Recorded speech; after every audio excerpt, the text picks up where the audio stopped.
Shima Ukulele. So I'll share the whole project with you guys. I mean, how it started. It's kind of a neat story because it was pretty much just something I wanted to try. I've never done it before, and it's kind of neat how we grew to where we are today. I think it's kind of a fun story to share. So let's get started. Shima Ukulele.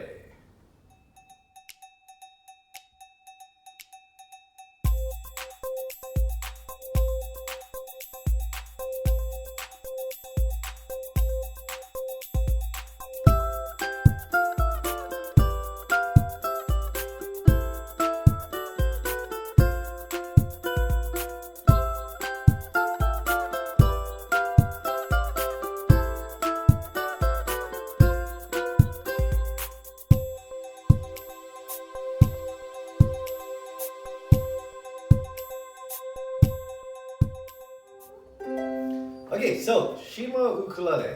I'll try to keep this short because this could be a very, very long story. I'm trying to decide where I should start from.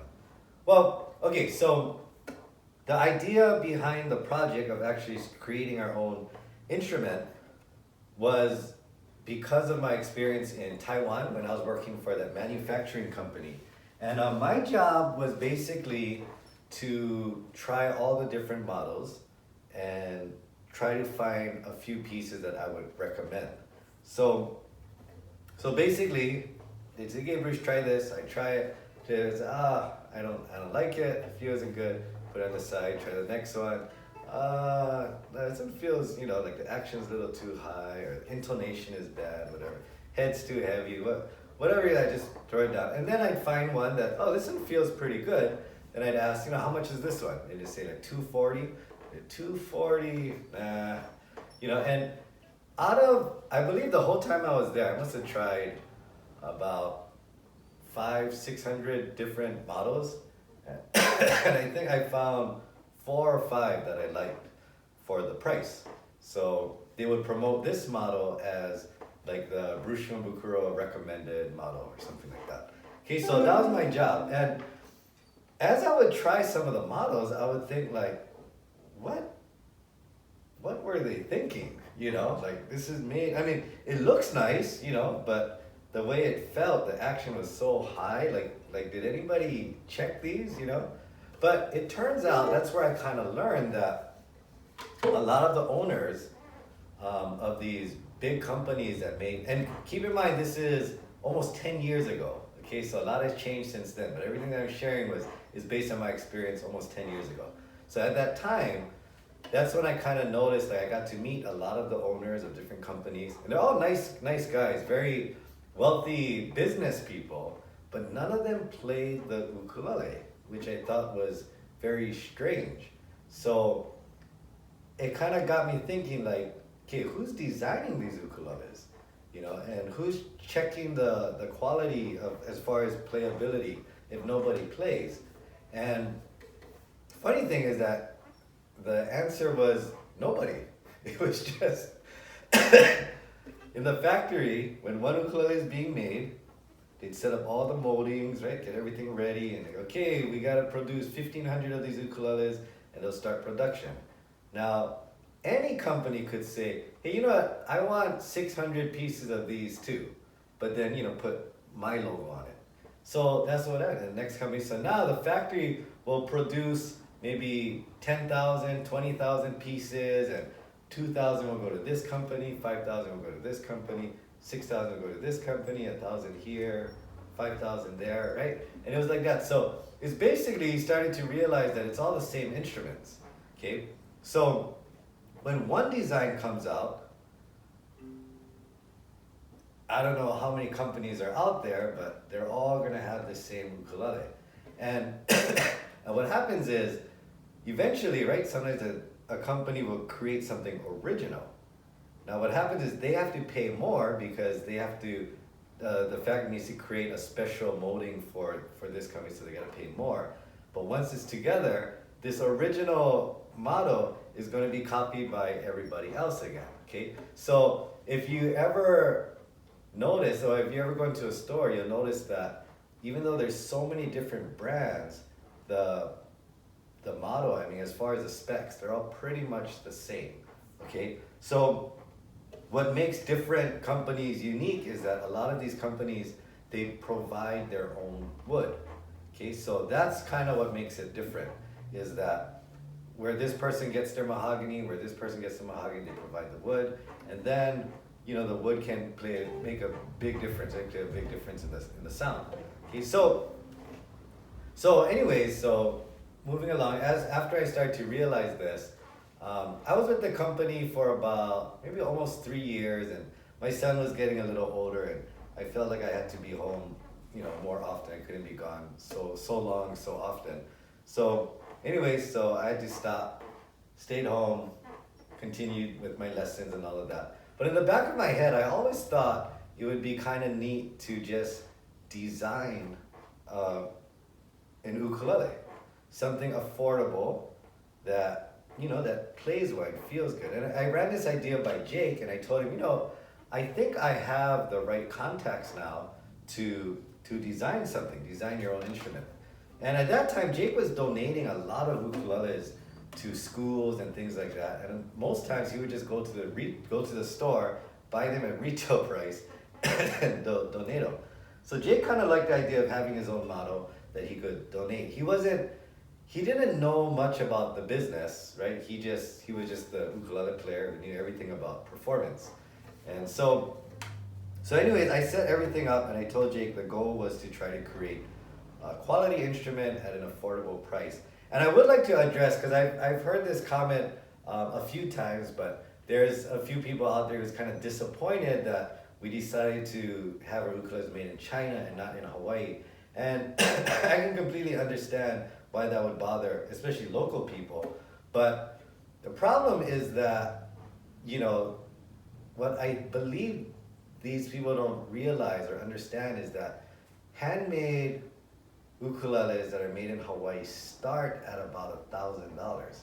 Okay, so a small instrument. Okay, this is actually a soprano long neck, but just a soprano ukulele would run you for maybe, I don't want to mention brands, but I do think the cheapest one I can think of is probably at about $950, almost $1,000. If you want to get into the tenor size, I know Kamaka goes for, I believe it's like $1,600. So it is pretty pricey to be made in Hawaii, and that wasn't our goal, because if you can spend that much money, I would say just get a Kamaka. That's what Jake and I play. We don't believe, we often say if you cannot afford a Kamaka, you can get a Shima ukulele. That's like our slogan. But yeah, they are very, very expensive. So, and then Jake does have his own model where Kamaka actually designed a Jake Shimabukuro model, which is pretty much exactly like the one he uses to perform. And that one, I think they call it the JS Blue, I think, something like that, or Kamaka Blue. I think it's the JS Blue, or Jake Shimabukuro Blue. But that model goes for $5,500. So it's out there. If you're looking for a, ukulele, kind of designed by Jake Shimabukuro that's made in Hawaii, the Kamaka Blue, that's a great ukulele. I believe the Kamaka Blue, I don't know if this is the Kamaka Blue, but it's pretty similar to something like this. And this is either the Kamaka Blue the JS Blue, or Jake's old model that he used to perform with. So he still hasn't fixed my ukulele yet, so I'm using his. Okay, so if that's what you're into, it's out there, but you have to remember our goal was to try to create something affordable, and made in China or made overseas is the only way to do it.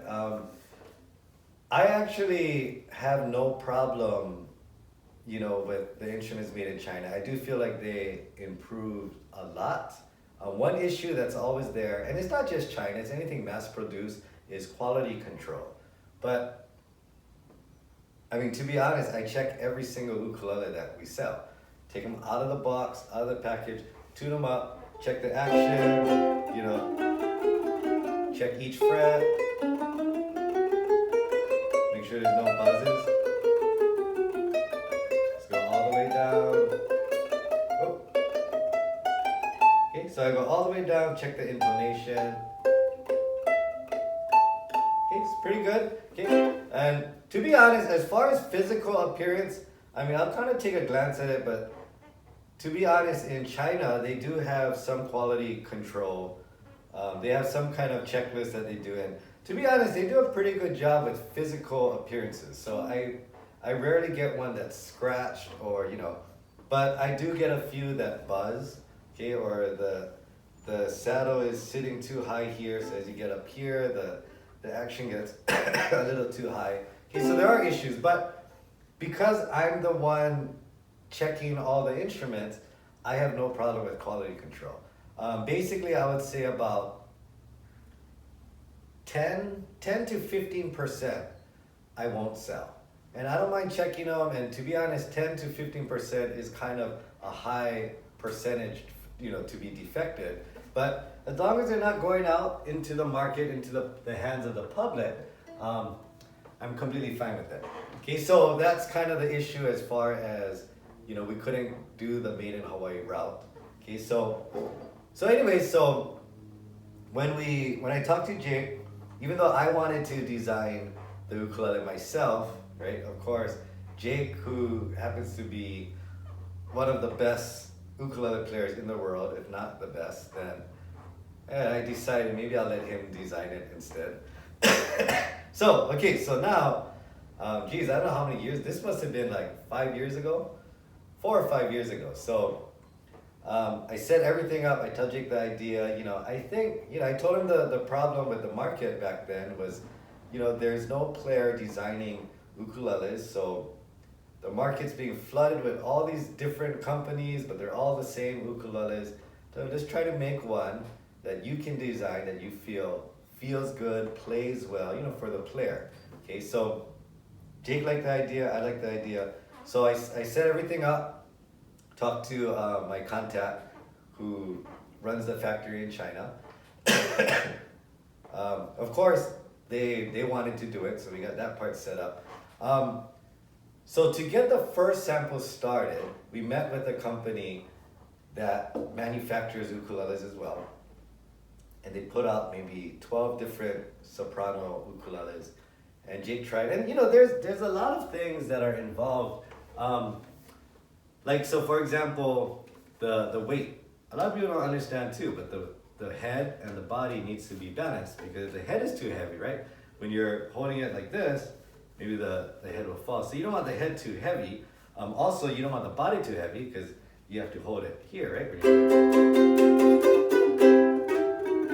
Now, if you're just gonna play a few chords here and there, yeah, it doesn't make a huge difference, I guess. But when your hands are moving and you're strumming, yeah, it does play a role, because the heavier the body, the slightly harder you gotta squeeze, right? And the heavier the head, then it's gonna start falling down a little bit more. So it's not a big deal depending on how you play, but it is an issue that you're gonna realize as a player. Okay, action, like we talked about, is very, very important. One of the main things Jake wanted to focus on was the feel of the neck. Okay, so the width and the thickness is actually the size of our tenor, but the scale is a constant. Okay, so this is a long neck. So anyway, so Jake chose, you know, like, okay, this body, I like this body. I like this neck, but it still needs to be a little thicker and wider, but this is pretty much the closest one. So we'll take this neck. Yeah, this body, then there was an issue, laminate or solid. I said, I don't know, I think laminate should be good enough. We wanted certain strings and everything. Okay, so they made the first sample. 3 weeks later, we got our first sample. All excited, right? But it was a disaster. It was one of those ukuleles where it's kind of like, really? I mean, the action is high, intonation was bad, the neck and everything still wasn't thick enough, wasn't wide enough, the head was too heavy. So anyway, so we told them all the adjustments, and the hard part was, you know, like I mentioned, the people in the factory don't play. The company that I was dealing with, the owner doesn't play. So we're trying to speak to them as players, where we're trying to explain to them, certain things, but it's hard for them to understand. I'm not faulting them for it. I'm just saying the communication is so hard because we're talking as players and they're coming more from the specs point of view, like how many millimeters do you want this, how many and we don't know that, right? So it was kind of difficult, but okay, so first sample, told them whatever changes we needed to make. 3 weeks later, we got 2 samples, our second and our third sample. There were some improvements in some areas, but a lot of it were still there. Made some changes. 3 weeks later, we got a fourth sample. Kept going back and forth. After maybe 8 samples, it is a little discouraging. Like, maybe they just, I don't know if they can do it. Keep sending it back. 10 samples, 11 samples, 12 samples. Finally, the 16th sample, and this is actually a little more than 2 years later from our first design, 16 samples, a little more than 2 years later, we finally get the sample that we like. It was actually getting really close from about the 14th. So the 14th sample is like almost there, but we needed to make some adjustments. The intonation wasn't good, the frets weren't polished. When the frets here aren't polished, you have a really difficult time bending.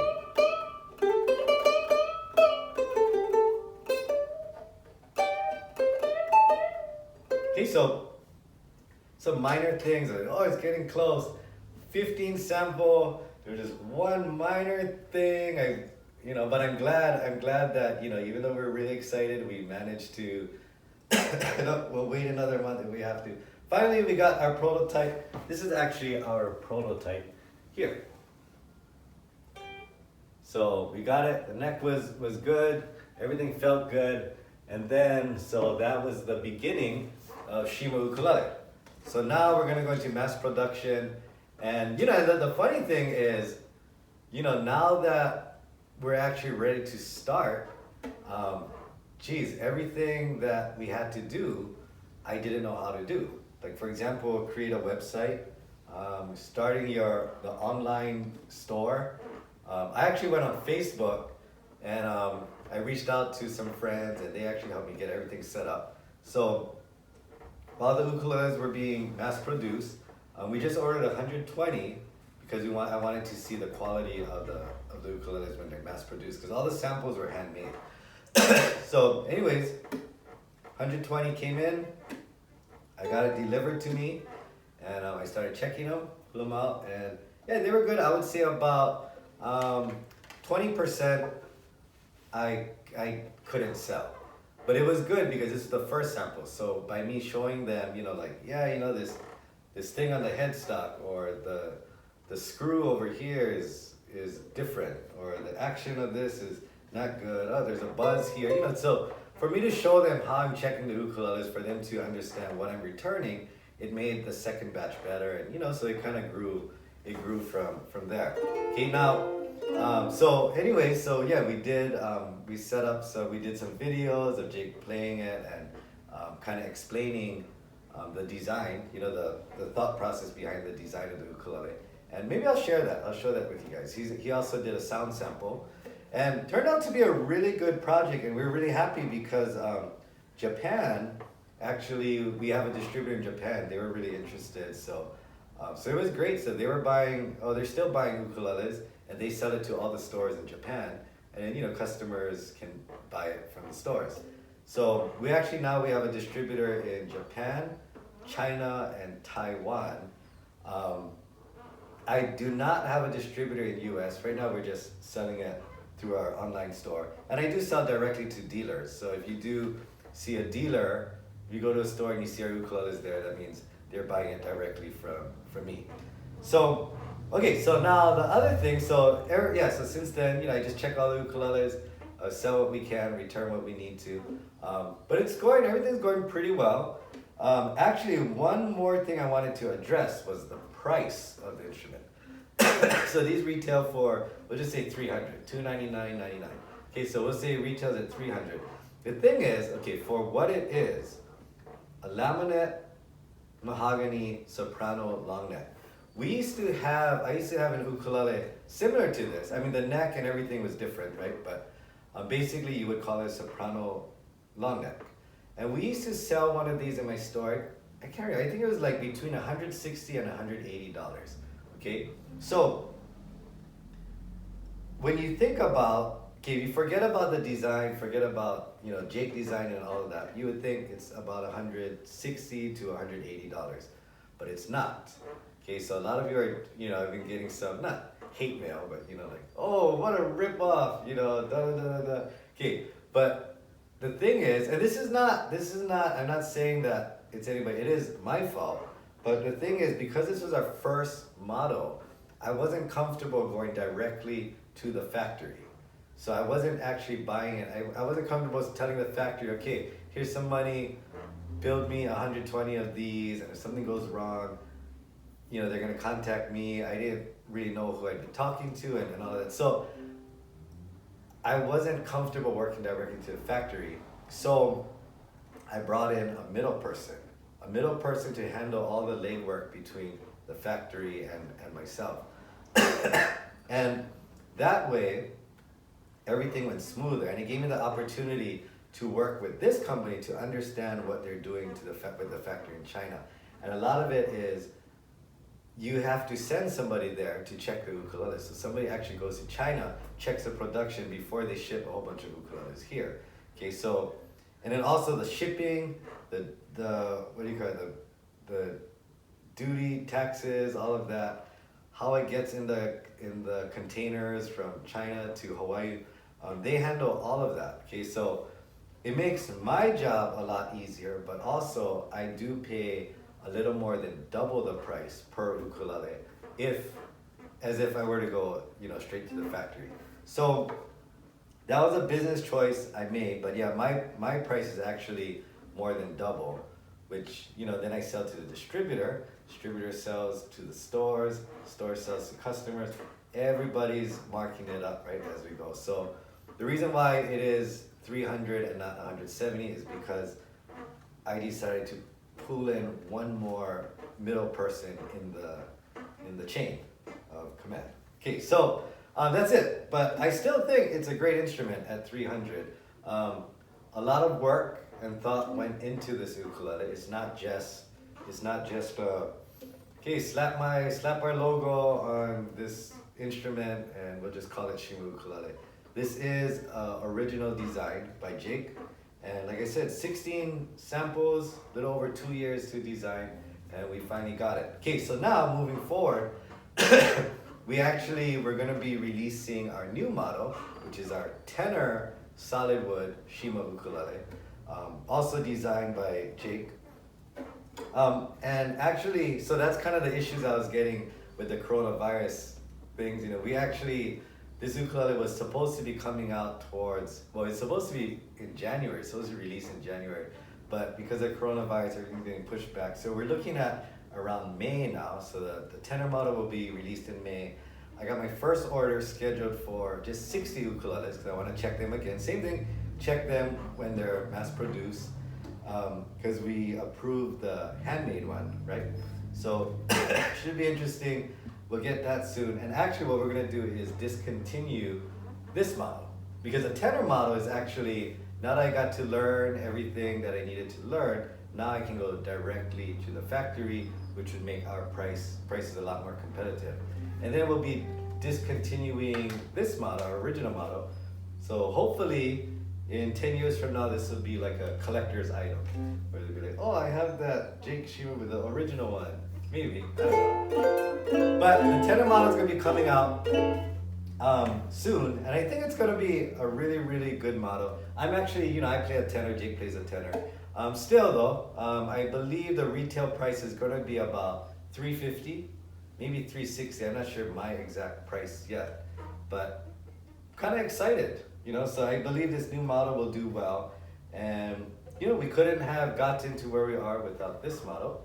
And I do believe this is a great ukulele for beginners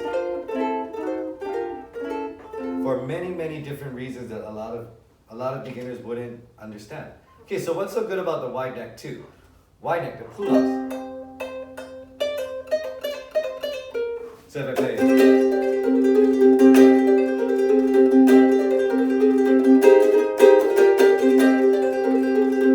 okay, the pull-ups. You hear this? The wider neck allows me to pull off without getting this out. Oh, it's hard to do. You hear that? This is the sound of the of the string actually coming off the fretboard. Okay? And this is a common problem with ukuleles when you do the pull-ups. Well, I can't do it on this side. So I can actually pull the string down and I have that extra space on the bottom to get this out.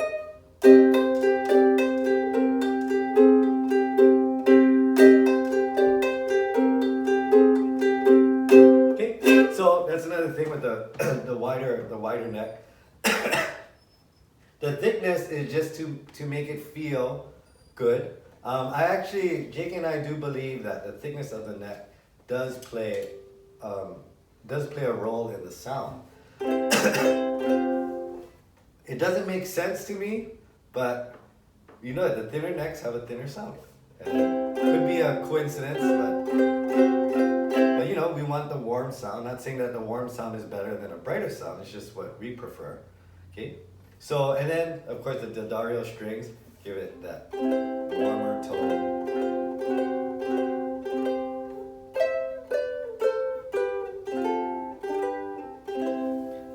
So this is pretty much the story of Shima Ukulele. And oh, and then another thing too. So like I mentioned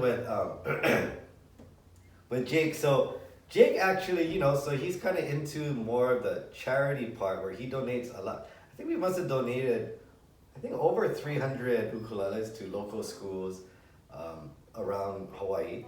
And basically what we do is when we check the ukuleles, the ones that are, you know, sometimes there's like such a minor thing, you know, whether it's a little ding or something like that. But we can't sell them. So these are the ones that we normally put on the side and we donate these to schools. So I kind of just give Jake the ukuleles and he does whatever he wants with them. And then the ones that are buzzing or, you know, or the major ones, those we just return. So that's pretty good. I mean, this whole project so far has been a success. It's a lot of fun. I actually enjoy this kind of stuff where I have to learn as I go. And especially now, you know, with the coronavirus and things being canceled and, you know, the production slowing down. Yeah, it's kind of interesting for me to try to adapt and just figure out ways to make things work. And yeah, so that's the story of Shima Ukulele. And the tenor should be coming out in less than 2 months, so I'll play that for you guys when it's released. And yeah, I normally don't talk much about Shima Ukulele. To be honest, I'm not really comfortable trying to promote my own stuff, you know? It's kind of weird. But I just thought it was kind of an interesting story. A lot of people want to know. In the beginning, a lot of people thought that Jake designed it, and it was actually the owner was maybe like a Chinese company or something, and they're just using Jake's logo, and maybe they just paid Jake money to put their logo on it. But it is, Jake and I own this ourselves. There's no other company that's doing anything for us. Everything that's been done so far with Shima Ukulele is just Jake and I. So this is it. So I hope you guys enjoyed the story of Shima Ukulele. Well, now you know, and you know, I'm always open to suggestions and comments, and you know, especially with this stuff. Like I said, I'm kind of learning as I go, and so far so good. But yeah, any suggestions, comments, leave it in the comments section, and I'll be more than happy to learn whatever I can from you guys too. So you guys have a good day. I got my lessons starting soon, so I gotta start heading out. But I will talk to you guys later. Have a great day. Shima Ukulele. Cheers.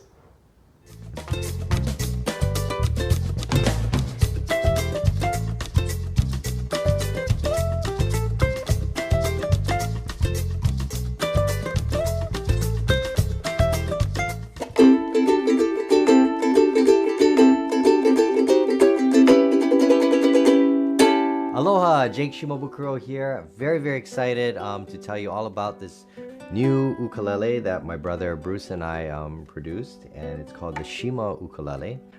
Some of the features are it's really a soprano long neck ukulele with a very wide neck as well. And the reason for that is because I wanted something that feels like, my Kamaka tenor neck, so that when I go to the beach, or if I'm just going out with my kids or something, I have something that I can practice on, and it has the same range as my tenor, so I can play all the same arrangements that I'm used to playing. But yet it's small, it's smaller, it's compact, mobile, very durable. The wood is mahogany, and we stayed away from koa because there's such a shortage of koa, and it's better to save the koa trees for the Kamaka ukuleles, I think.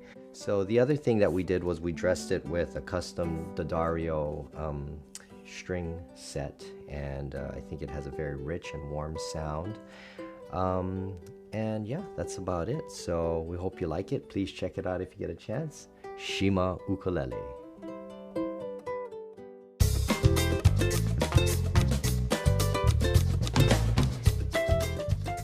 All right, Jake Shimabukuro here with the Shima Ukulele.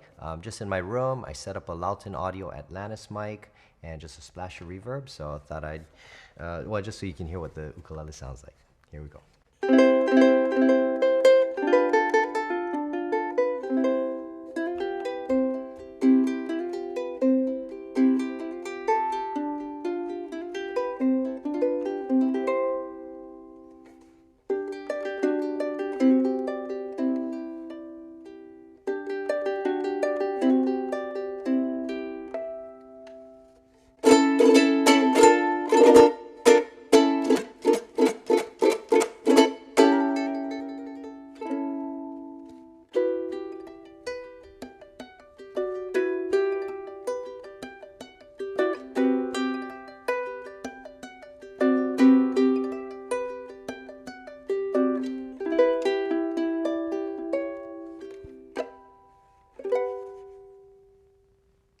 There you go.